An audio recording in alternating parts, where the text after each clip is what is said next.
Praise the Lord. I am Father Anthony Raju Putti, the parish priest of Talacheruvu, Infant Jesus Church, Guntur Diocese, Andhra Pradesh.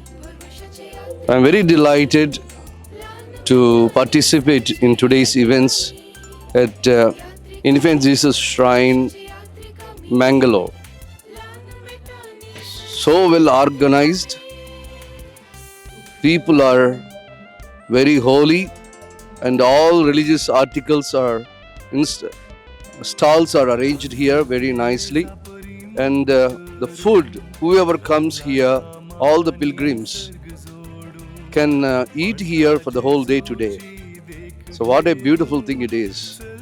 So I appreciate and I thank parish priest, the rector, and all the fathers who work here for their wonderful mission that they are doing. And also God's blessings to all the pilgrims who participate in today's Eucharistic celebrations and also in all the holy events. We wish you God's blessings. Thank you. Thank you. God bless you.